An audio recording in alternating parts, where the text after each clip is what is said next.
नमस्कार, inside Nepal news टिभीमा यहाँहरू सम्पूर्णलाई हार्दिक स्वागत छ। म सुजन पौडेल। सदाका दिन जस्तै आज पनि हामी देश विदेशका महत्त्वपूर्ण खबर सहित आज दिनभर कहाँ के भयो, सप्तकोशीमा आएको बाढीको अवस्था कस्तो छ, नारायणगढ मुगलिन सडक खण्डको अवस्था के छ, यो सहित देश विदेशका 25 महत्त्वपूर्ण खबर लिएर तपाईमाझ उपस्थित भएका छौँ।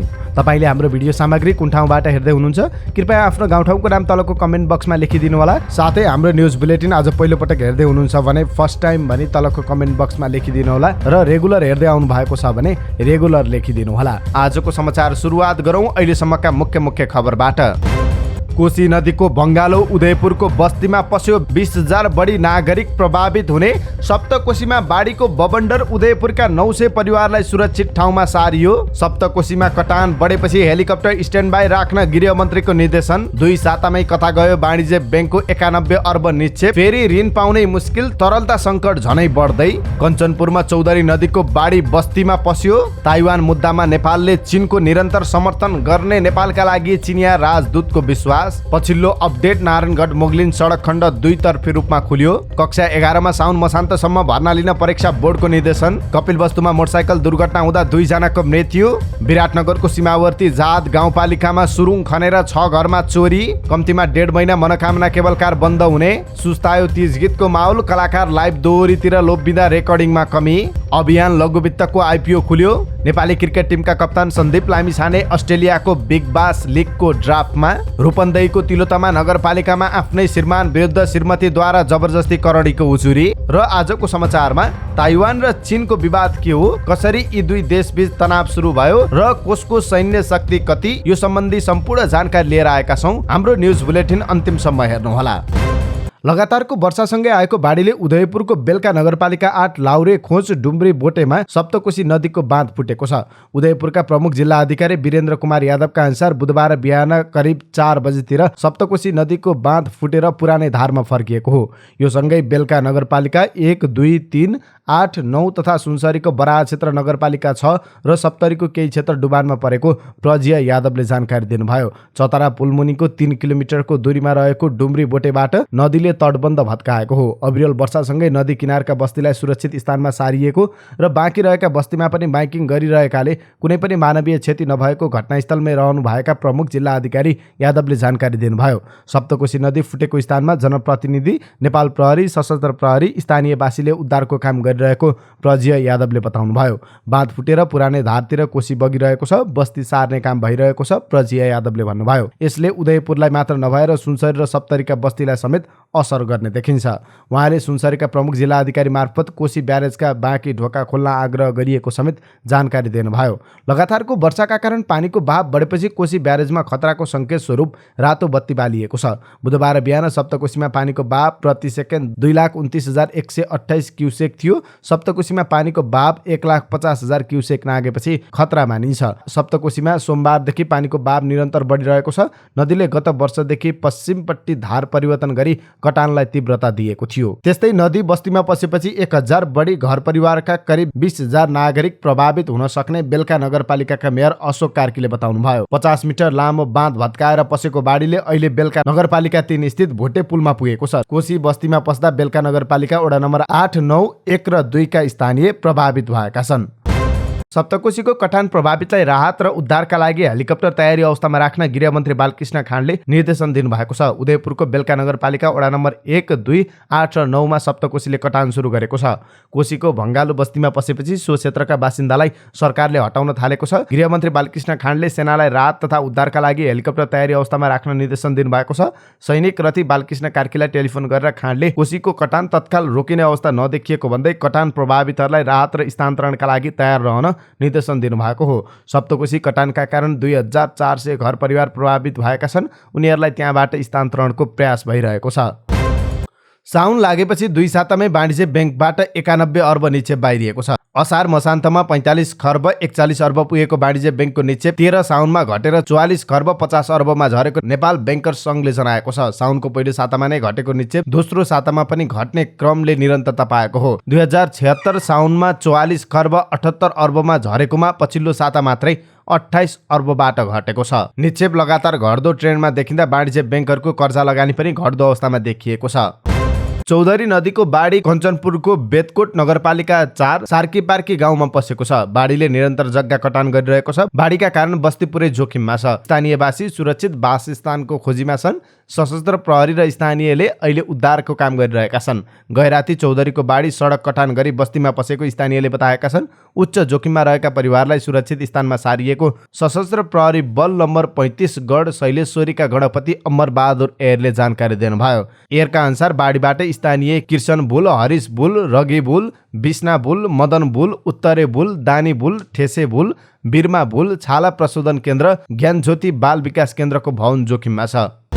नेपालका लागि चिनिया राजदूत हो यान्सीले नेपाल एक चीन सिद्धान्त प्रतिको प्रतिबद्धतामा दृढतापूर्वक उभिने विश्वास व्यक्त गर्नुभएको छ। अमेरिकी प्रतिनिधि सभाकी सभामुख न्यान्सी पेलोसीको ताइवान भ्रमणबारे बुधबार बिहान एक टिप्पणी गर्दै राजदूत यान्सीले ताइवान स्वतन्त्रताको नेपालले दृढतापूर्वक विरोध गरेकोमा उच्च प्रशंसा गर्दै उक्त विश्वास व्यक्त गर्नुभएको हो। चीनले एक चीन सिद्धान्तप्रति नेपालको लामो समयदेखिको प्रतिबद्धता र ताइवान स्वतन्त्रताको दृढतापूर्वक विरोध गरेकोमा उच्च प्रशंसा गर्दछ उहाँले भन्नुभएको छ यो नेपाल चीन सम्बन्धको राजनीतिक आधार पनि हो। चीन नेपाल हिमाल र नदीले जोडिएका कारण असल छिमेकी, भरपर्दो मित्र र भरपर्दो साझेदार रहेको उल्लेख गर्दै राजदूत यान्सीले भन्नुभएको छ दुई देशले आफ्नो सार्वभौम सत्ता, सुरक्षा र क्षेत्रीय अखण्डता सम्बन्धी मूल हितका मुद्दाहरूमा सधैँ एकअर्कालाई बुझेका छन् र समर्थन गरेका छन्।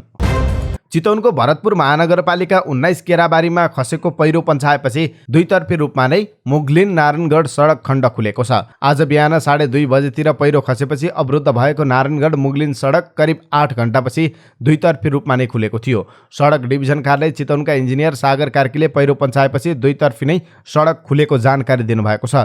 धेरै तछाड मछाड गरेर गाडी चलाउँदा फेरि जाम हुन सक्ने भएकाले लेन अनुशासन पालना गर्न ट्राफिक प्रहरीले अनुरोध गरेको छ।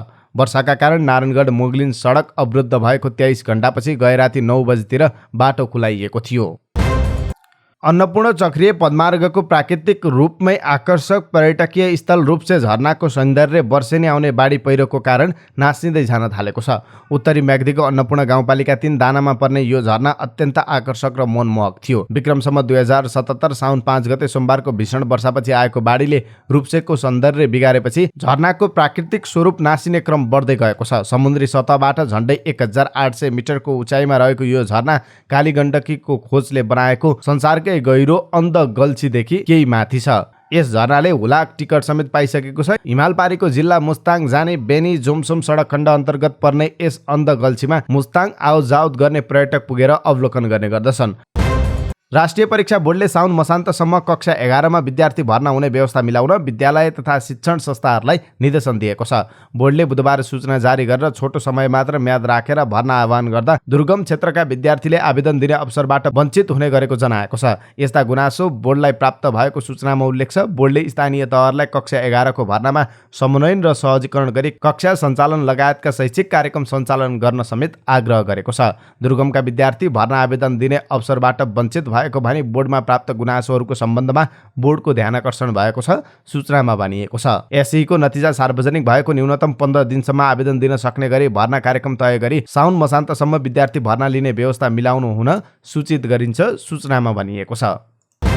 कपिलवस्तुको बाणगंगा नगरपालिकामा मोटरसाइकल दुर्घटना हुँदा 2 जनाको मृत्यु भएको छ। आज बुधबार बिहान करिब 9 बजे बाणगंगा 2 पिप्राको मेचकुरीबाट लखनचोक आउँदै गर्दा गोबडी हवामा रुखमा ठोक्किँदा 2 जनाको मृत्यु भएको हो। लु 34 प 5762 नम्बरको मोटरसाइकल अनियन्त्रित भई रुखमा ठोकिएको प्रहरीले जनाएको छ। इलाका प्रहरी कार्यालय पिप्राका प्रहरी निरीक्षक दीपक बाबु केसीका अनुसार मोटरसाइकल चालक बाणगंगा नगरपालिका वडा नम्बर 2 निवासी 25 वर्षीय रमेश विक र 27 वर्षीय गोपाल विकको मृत्यु भएको हो। दुर्घटनामा गम्भीर घाइते भएका दुवैजनालाई लुम्बिनी प्रादेशिक अस्पतालले मृत घोषणा गरेको इलाका प्रहरी कार्यालय पिप्राले जनाएको छ। सीमावर्ती जहदा नगरपालिका 7 हनुमान टोल सर्सियाका तालु चुडे सन्थालले आइतबार राति घरको सबै कोठाको ढोका बन्द गरेर सुते। सोमबार बिहान उठ्दा ढोकाहरू बन्द नै थिए, तर स्टोर कोठामा पुग्दा घरको गारोमा दुलो परेको देखे। उनले नगद र सुनचाँदी राखेको बाकस खुल्ला देखे। त्यसभित्र राखेको 30,000 रुपियाँ र आधा तोला सुन भेटेनन्। उनले बाहिर निस्केर हल्ला गर्न थालेपछि छिमेकी भेला भए। उनको घरको दृश्य हेर्दा चोरले सुरुङ खनेर चोरी गरेको सबैले ठम्म्याए। लगतै छिमेकी मालिक लाल सोरेनको घरमा पनि त्यसरी नै चोरी भएको खबर आयो। तालुले भने छिमेकमा अन्य 5 घरमा पनि सुरुङ खनेर चोरी भएको रहेछ। 1 महिना पहिले पनि तालुको घरमा सुरुङ खनेर चोरीको प्रयास भएको थियो। त्यसबेला सुरुङ खनेको चाल पाएर हल्ला गरेपछि चोर भएको थियो। उनले भने यसपालि त चोरेरै छाडे। मनोकामना केबल कार करिब 1.5 महिनासम्म बन्द हुने भएको छ। सञ्चालन प्रविधि स्तर उन्नति गर्न भन्दै आगामी साउन 23 गतेदेखि केबल कार सेवा 6 देखि 7 हप्तासम्म बन्द हुने भएको छ। एनालग कनेक्ट प्रणालीलाई डिजिटल प्रणालीमा स्तर उन्नति गर्न सेवा बन्द गर्न लागि मनोकामना केबल प्रणालीले जानकारी दिएको छ। हिन्दू महिलाले मनाउने पर्व तीज र सङ्गीत बीच सदियौंदेखि विशेष चाहिनु छ। तीजका गीत मार्फत महिलाले आफ्नो पीडा, भावना र विचार पोख्दै आइरहेका छन्। तीज आउनु 3 महिना अघिदेखि नै तीज गीतले गाउँ सहरलाई छोप्ने गरेको छ। कोरोना महामारी अघि र त्यस बीचमा तीज गीतले सामाजिक सञ्जालको टाइमलाइन मात्रै होइन घरटोलमा समेत वर्चस्व जमाएका हुन्थे। तर अचम्म ढङ्गले यसपटक तीज गीतको यो माहौल सुस्ताएको छ। कोरोना कालमा भन्दा यसपटक झन्डै आधा अनुपातले तीज गीतको चहल पहल घटेको छ। निर्माणको सङ्ख्यामा कमी त आइरहेको छ नै, कलाकार पनि त्यति चटारोमा छैनन्। लोक सङ्गीत आबद्ध जानकार 35%ले तीज गीतको निर्माणमा गिरावट आएको बताउँछन्। असारको सुरुदेखि नै गीत रिलिज गर्ने होड चल्ने गर्थ्यो, तर यसपटक त्यो दृश्य देखिएन। तीज गीत निर्माण घट्नुमा कोरोना नै मुख्य कारण मानिन्छ। कोरोनाका कारण कलाकारमा आर्थिक सङ्कट आउनु र अर्थोपार्जनको लागि कलाकार लाइभ दोहोरीतर्फ उन्मुख हुँदा रेकर्डिङमा कमी आएको छ। कलाकार पैसाका लागि लाइभ दोहोरीतिर लाग्दा रेकर्डहरू घटेका छन्। यस्तो परिस्थिति आउनुमा कोरोना नै मुख्य कारण हो। तीज गीत निर्देशक स्मृति तिमी सिन्हालाई लाग्छ यसपटक 35% तीज गीतमा कमी आएको छ। विगतमा यति बेलासम्म गजबको चहल पहल देखिन्थ्यो, तर यसपटक कमी आएको छ। विगतमा जस्तो देखिएको छैन। तर राष्ट्रिय लोक तथा दोहोरी गीत प्रतिष्ठानका अध्यक्ष रमेश विजी विगतमा भन्दा 50% नै कमी आएको बताउँछन्। कोरोनाका कारण स्टेज कार्यक्रम पनि रोकिएकाले यो रफ्तारमा कमी आएको बताउनुहुन्छ। वर्षाका कारण पहिरो खसेपछि घोराई होलेरी सडक खण्ड अवरुद्ध भएको छ। लगातारको वर्षातका कारण सडकमा पहिरो खसेपछि घोराई होलेरी सडक खण्ड अवरुद्ध बनेको हो। शहीद मार्ग अन्तर्गत घोराई उपमहानगरपालिका 19 स्थित 2 खोलीमा पहिरो खसेपछि सवारी आवागमन अवरुद्ध भएको जिल्ला प्रहरीकारले दाङले जानकारी दिएको छ। पहिरो खसेपछि बिहान 5 बजेदेखि सडक अवरुद्ध भएको हो। अभियान लघुवित्त वित्तीय संस्था लिमिटेडको धितोपत्रको प्राथमिक निष्कासन आइपिओ बिक्री खुल्ला भएको छ। 18 साउन बुधबारदेखि कम्पनीले आइपिओ निष्कासन बिक्री खुल्ला गरेको हो। लघुवित्तले प्रति शेयर 100 रुपियाँ अङ्कित मूल्यमा सर्वसाधारणका लागि आइपिओ निष्कासन गरेको छ। बुधबारबाट कम्पनीको 9 करोड 75 लाख रुपियाँ बराबरको 9,75,000 किता आइपिओ निष्कासन खुलेको छ। नेपाली राष्ट्रिय क्रिकेट टिमका कप्तान सन्दीप लामिछाने सिजन 2022-23 को बिग बास लिग BBL को ड्राफ्टमा समावेश भएका छन्। अस्ट्रेलियाको फ्रेन्चाइज क्रिकेट लिग BBL को ड्राफ्टमा सन्दीप सहित 169 विदेशी खेलाडी समावेश छन्। यी खेलाडी विभिन्न 13 देशका रहेका छन्। BBL का टिमले आगामी 28 अगस्तमा ड्राफ्ट मार्फत विदेशी खेलाडी आफ्नो टिममा भित्राउनेछन्। BBL टिमले यसपटकदेखि ड्राफ्ट मार्फत विदेशी खेलाडी भित्राउन लागेका हुन्। रूपन्देहीको तिलोत्तमा 17 कि 30 वर्षीय वर्षा कुमारी चौधरीले आफ्नै श्रीमान विरुद्ध जबरजस्ती करडी बलात्कार गरेको भन्दै प्रहरीमा उजुरी दिएकी छन्। चौधरीले इलाका प्रहरी कार्यालय बुटोलमा श्रीमान मोहन चौधरी विरुद्ध जबरजस्ती करणीको उजुरी दिएकी हुन्। मोहनले साउन 15 गतेदेखि पटक पटक आफूमाथि जबरजस्ती करणी र कुटपिट गरेको भन्दै वर्षाले कारबाहीको माग गरेकी छन्।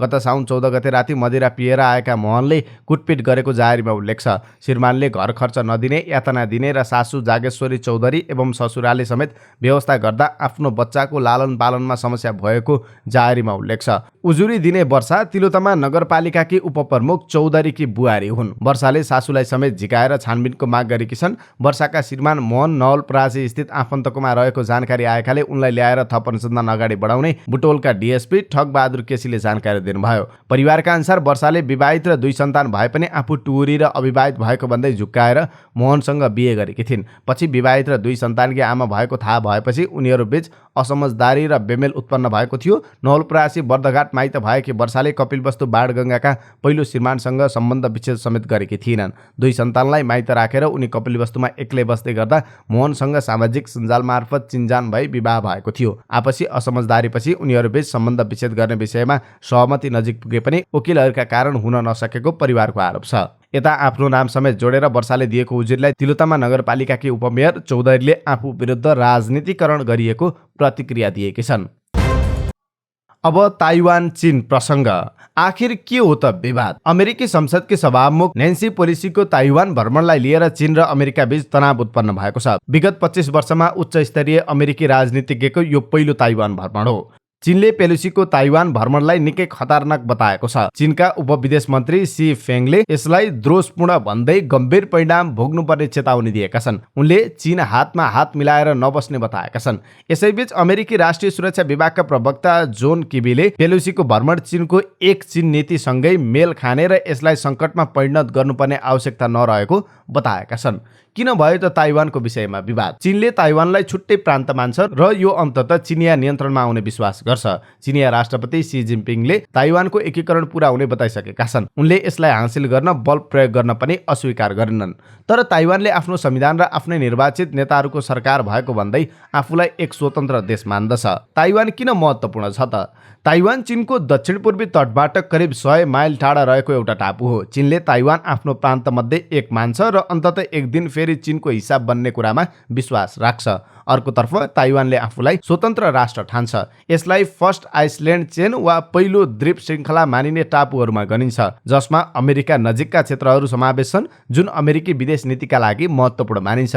यी सबै टापुहरू अमेरिकाको विदेश नीतिका लागि धेरै महत्त्वपूर्ण छन्। यदि चीनले ताइवानलाई कब्जा गर्छ भने धेरै पश्चिमी विज्ञहरूको विचारमा यो पश्चिमी प्रशान्त महासागरमा आफ्नो प्रभुत्व स्थापित गर्न स्वतन्त्र हुनेछ।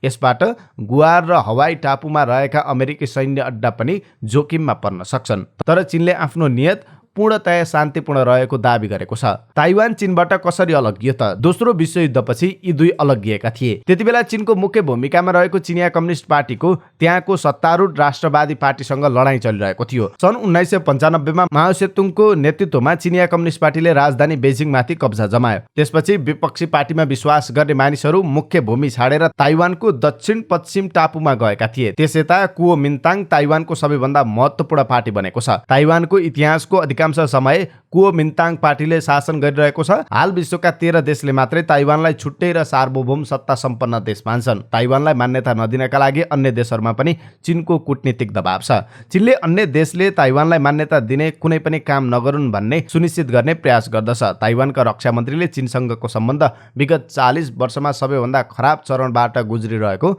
बताएका छन्।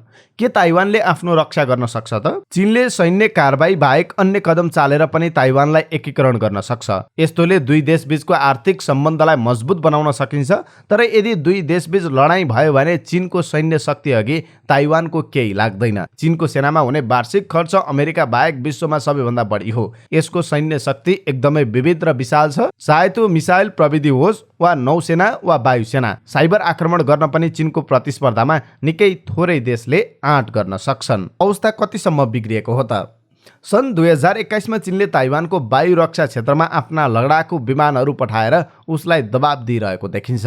कुनै पनि देशको वायु रक्षा क्षेत्र भनेको देशको सुरक्षाका लागि विदेशी विमानको पहिचान, निगरानी र निरीक्षण गर्ने क्षेत्र हो। ताइवानले सन् 2020 मा विमानको घुसपेट डाटा सार्वजनिक गरेको थियो। अक्टोबर सन् 2011 मा 56 चिनिया विमानहरू एकै दिनमा ताइवानको क्षेत्रमा प्रवेश गरेको सूचना सार्वजनिक भएको छ।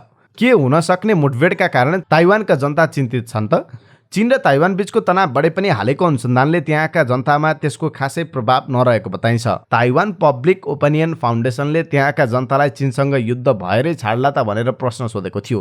ताइवानका करिब 65% जनताले यसको जवाफ हुँदैन भनेर दिएका थिए। यिनै समाचार सामग्री सहित हामी समाचारको अन्त्यमा आइपुगेका छौँ। प्रस्तुत गरेको समाचार सामग्रीमा तपाईँको केही टिक्का टिप्पणी भए तलको कमेन्ट बक्समा लेखिदिनु होला। दैनिक रूपमा सत्य अनि तथ्य खबरका लागि हाम्रो यस युट्युब च्यानललाई सब्स्क्राइब गर्न नबिर्सिनु होला। तपाईँको बाँकी पल सुखद रहोस्।